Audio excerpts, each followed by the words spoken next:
হয়েছে। যে দেখো কোলের মধ্যে একটা ছোট্ট বাচ্চা, মানে এগুলো দেখলে এত খারাপ লাগছে যে আমরা যদি সেই সময় থাকতাম তাহলে কি পরিস্থিতি হতো।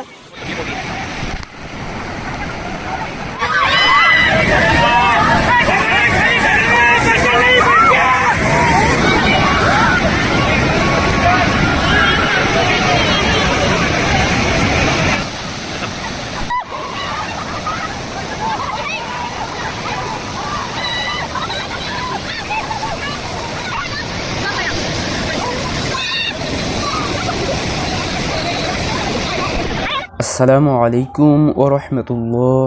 সুপ্রিয় বন্ধুগণ, যারা এই ভিডিওটি দেখছেন তারা মনোযোগ সহকারে দেখুন এবং বেশি বেশি ভিডিওটি শেয়ার করুন।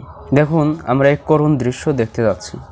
যারা সফর করেন, যারা ভ্রমণ করেন, যারা বিভিন্ন জায়গায় পিকনিক ট্যুরে যান, তাদের জন্য এই ভিডিওতে অনেক শিক্ষা রয়েছে। এই ভিডিওতে, তাই একটু মনোযোগ সহকারে ভিডিওটি দেখুন এবং জনসচেতনতার জন্য, সাবধানতার জন্য ভিডিওটি বেশি বেশি শেয়ার করুন। দেখুন, আমরা একটি ঘটনা আজকে কয়েকদিন ধরেই দেখতে পারছি। সেটা হলো এই যে ভারতের কোনো এক জায়গায় দর্শনীয় স্থান, যেখানে একই পরিবারের 7 জন মানুষ ঘুরতে গিয়েছিলেন।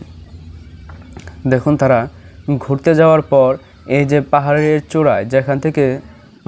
চূড়ায়, যেখানে ঝর্ণার পানিগুলো প্রবাহিত হয়, এই ঝর্ণার পানিগুলো একটু একটু প্রভাবিত হচ্ছিল। সেখানে তারা ছবির জন্য অথবা ভিডিও ধারণ করার জন্য সেখানে গিয়েছিলেন পরিবারের সকলেই মিলে। কিন্তু তারা কল্পনাও করতে পারেনি হঠাৎ করে এই পাহাড়ের এই ঝর্ণা ধারাটা এতটা ভয়ঙ্কর রূপ ধারণ করবে। দেখুন, হঠাৎ করেই এই পানির প্রবল ধারায় এতটাই বেড়ে গিয়েছিল যে তারা সেখান থেকে আর সরে আসতে পারেনি, সেখানে টিকেও থাকতে পারেনি। এক পর্যায়ে তারা পানির সাথে ভেসে গিয়েছিল এবং পরিবারের সকলেই মৃত্যুবরণ করেছে। তো এই যে এখান থেকে আমাদের শিক্ষণীয় বিষয় হলো, আমরা যেখানেই ভ্রমণে যাব আমাদেরকে সাবধানতার সহিত ভ্রমণ করতে হবে। তবে একটা কথা মাথায় রাখবেন, ভ্রমণ আর ইসলাম ভ্রমণকে উৎসাহিত করেছে, ভ্রমণ করাকে সুন্নাহ বলে অভিহিত করেছেন। দেখুন, ভ্রমণে যাওয়ার আগে, সফর করার আগে আমরা বেশ কিছু কাজ করতে পারি। কারণ আল্লাহর প্রকৃতির দৃশ্য দেখে যত আল্লাহর প্রকৃতির দৃশ্য দেখবে, তত আল্লাহর প্রতি তার মায়া, মহব্বত এবং ঈমান বেড়ে যাবে, ততই তার ঈমান বেড়ে যাবে, আল্লাহর প্রতি বিশ্বাস বেড়ে যাবে। প্রকৃতির দৃশ্য দেখলেই মনে আনন্দ আসে এবং অশান্তি দূর হয়ে যায়। আল্লাহ তাআলার সৃষ্টি এত সুন্দর। কিন্তু ভ্রমণে যাওয়ার আগে আমাদের কিছু করণীয় কাজ হলো, ভ্রমণে যাওয়ার চিন্তা ভাবনা করলে অবশ্যই আমাদের করণীয় কাজ হলো প্রথমে ইস্তেখারার নামাজ পড়া। কারণ 2 রাকাত ইস্তেখারা নামাজের মাধ্যমে আমরা ভ্রমণ আমাদের কল্যাণকর হবে না অকল্যাণকর হবে এটা আমরা অনুধাবন করতে পারবো। জাবের রাদিয়াল্লাহু আনহু বলেন, আল্লাহ রাসূল সাল্লাল্লাহু আলাইহি ওয়াসাল্লাম আমাদেরকে প্রত্যেকটা বিষয় এমনভাবে শিক্ষা দিতেন যেভাবে কোরআনের আয়াতগুলো আমাদেরকে শিক্ষা দিতেন। এজন্যই আমরা ভ্রমণে যাওয়ার চিন্তা ভাবনা করলে, পিকনিকে যাওয়ার চিন্তা ভাবনা করলে অবশ্যই 2 রাকাত ইস্তেখারা নামাজ পড়ে নেব যে এই ভ্রমণটা আমাদের জন্য কল্যাণকর হবে না অকল্যাণকর হবে।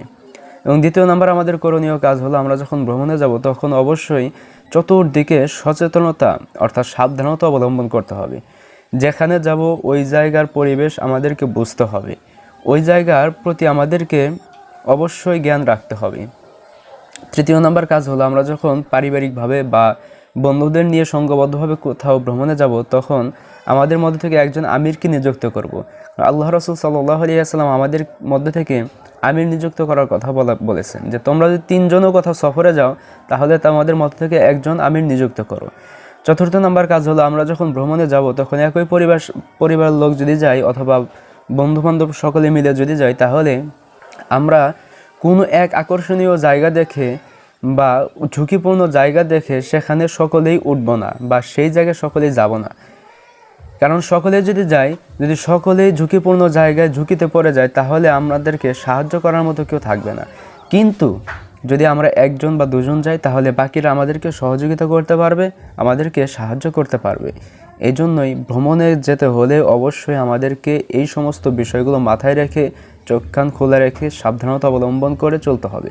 অন্যথায় ওই ব্যক্তিদের, ওই পরিবারের মতো যারা পানির মধ্যে সকলেই ভেসে মারা গেলেন, এরকম ভয়ঙ্কর পরিণতি আমাদের ক্ষেত্রেও বিভিন্ন ক্ষেত্রে হতে পারে।